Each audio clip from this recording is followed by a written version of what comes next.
Hey everybody, what's going on? Adam Egger here from Red South City doing another review for the Overshield.com. Today I'm going to be reviewing Steam and Metal on the Xbox Indie Arcade. And it is an indie shmup, and it did cost $2.99. Today I am joined by my new roommate, Wake of Osiris, who was nice enough to... You can't wave, they can't see you. So, who was nice enough to collect most of the footage because I haven't been feeling too well. And you gotta be in the right frame of mind to play a shmup, especially one as difficult as this one. Yeah, you have to be in the very correct state of mind to play that game.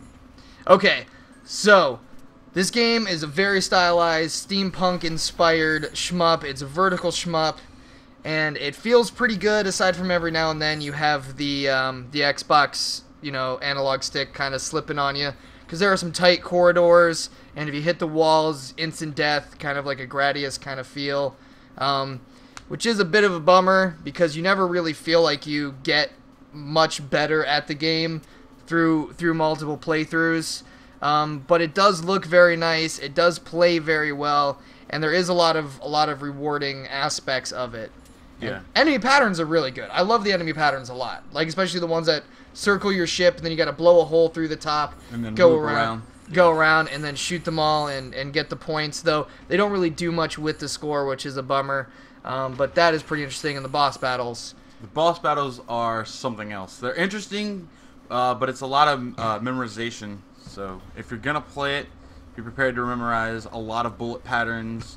It kind of reminds me in a sense of Toho games when you fight the bosses and stuff like that. Yeah, it is very creative and unique how they handled a lot of patterns and mechanics. So in that aspect, like coming from a hardcore shmupper standpoint, it is something that you definitely do want to see and want to experience. For me, that $2.99 price tag is a bit hard to swallow, but there is a lot of good and interesting stuff in the game.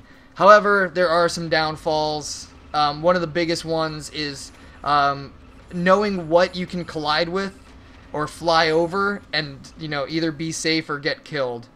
Like, for me, there was a lot of places where it's like, oh, I can fly over this. I can fly over this. Oh, can't fly over that. Though it looks like it's on the same plane and that I am safe, and it's kind of a pain. And the gates. Like, my god, the gates are the worst. I think the gates are just gonna open up. Like the first couple times I'm like, yeah, sweet, I made it through this hard area and there's a gate. And you have to blow the gate down, and if you only have one power-up, if you're on your just standard gun, your one beam, it takes her fucking ever to destroy those gates. And I'm just like, yeah, I made it through this hard area, wait for the gate to open, they're just like, yeah, I think it was like level 2 and 6, it was a lot of what can you hit, what can you not hit, and it was a lot of just shooting everything to see what bullets pass through what, and what bullets hit what. And if you're doing that the whole time, you're gonna hit the fucking wall and, constantly keep losing your ship and stuff. So it's hard to play like the first time intuitively and just rely on your skill. There is a lot of trial and error, which I don't know, like indie games, like having trial and error, I understand that it increases the playability, but when you don't have benefits like, the achievements or leadership boards or anything like that, there's really not an incentive to want to put 2 hours into a game before you get decent at it. Yeah. So, I think this game would do fantastic on fucking Steam, because Steam would give it the full support that it needs and deserves, but as far as an Xbox Live title, there's a lot to be wanted. Another thing is the lives and the torpedoes are very, very, very limited. Yeah, very few and far. Like, you can collect, like the torpedoes are kind of hard, and the upgrades are hard to find. But you can find lives pretty easy, but you can only have up to 4 lives, including the one you're currently on. Yeah. So you have your life, and then your 3 extra lives. And granted, you have a health bar, but your biggest enemy is the fucking walls. Yeah. Like, you have to go through tight corridors, kind of like Gradius, and you hit the wall, they're fucked. Well, there's certain, death traps, too, in one of the later levels, you'll see gears. You have to maneuver so fast to get into those, little tiny spots. And if you make one little slip up and hit, that's it. That's your life, basically. Yeah. And, you are vertically scrolling at the same time. You're trying to maneuver through these rotating areas. And it's an interesting and fun experience, but it's also incredibly frustrating. And it's hard to manage and actually get good at. there's that inconsistency issue. There's a lot of, like, you've made it through a lot of areas that you couldn't recreate again and again and again and again. And the hitbox is also a big issue. Oh my god. I don't understand. It feels like your hitbox is like three times bigger than the enemies. Like, one bullet passed through the enemy. So I've had, when I was playing, I had bullets pass through enemies for some reason. Didn't understand why, and I felt like I was just this giant fucking tank taking on all arsenals. So yeah, I mean, the bullet dodging is only half of the issue. There's a lot of stuff that can instantly kill you, and even like running into the enemies can instantly kill you. Like the bosses, you run into them, trying to dodge bullets, and you hit like a side of them, and not all of them are collision, proof. Yeah. So you can go through some of them, but you can't touch others. And then there's that one case. There's the one case where I fought the boss. I thought he was done. I paused the game, looked away for a second, hit the very ass end of it, and got destroyed, and it fiascoed, and I had to do it all over. So he beat the boss, ran into the fucking, like, the jet in the back, and died. But he beat the boss, but he needed to go, like, you need to fly up the screen a little bit and talk to, like, an elderly gentleman. Also, later on after you beat one of the bosses, which I thought was weird because it was the level right after that, once I beat the boss, it went to, like, a transparent state, like he was invisible. And I could fly all around inside of it and everything, and it just didn't, it wasn't very consistent the way they planned out after you defeated the bosses, because some just disappear, some go transparent, some you can still collide with. Yeah. Some have second forms that fuck you up really bad. Yeah, so there are a lot of dumb and cheap deaths. We were thinking of, like, it's kind of like Jamestown mixed with Super Meat Boy mixed with Gradius, because, I mean, there's a lot of stuff.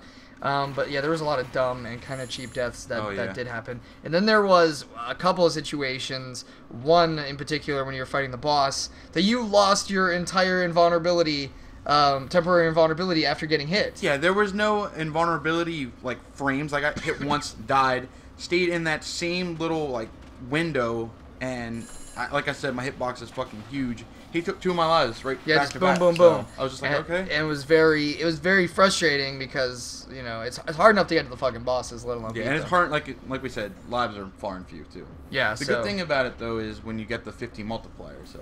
Yeah, if you get on, like, a really good, like, multi-kill, you can usually get your gun upgrades. Also, like Gradius, if you don't have your full upgrades, you're going to run into a lot of trouble. You're not going to be able to blow through those gates. You're not going to be able to kill half the enemies half as fast. And then they just kind of, like... You'll be dodging everything and trying to stay alive to get the upgrades. But bullets didn't seem like much of a problem to me. I mean, some of the times they pick your way. The patterns were very easy to memorize. Like, even though, like, some of the enemies, it was a little random in spots because it felt different every time going through it. Once you got to the bosses, the patterns were boom, boom, boom, boom, boom. Very, very simple. But it was all about that instant death with, like, collision with something. Yeah. So, I mean, that was a big issue. Color scheme, also a very big issue. In the sea level, especially with the sea level was probably that, and the desert level were the 2 levels that probably had the biggest color scheme issue. That being the bullets were very, very small and blended in with the foreground, so it was kind of hard to see, where they were coming from or where they were at.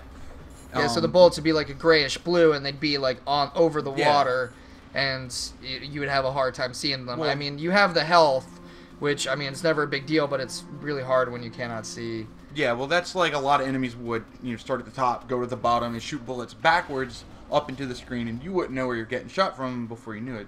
Yet again, so. Yeah, and I mean, like, one of the things that, like, makes it challenging, but also kind of bugs me is you have enemies flying from all over the screen. It's not a simple game by any means, and the patterns are very, very unique and fun. So, I mean, when you got bullets, especially coming up behind you, because, I mean, you don't have that much time because, like, you want to be at the bottom of the screen, so you know what's going to be scrolling down at you.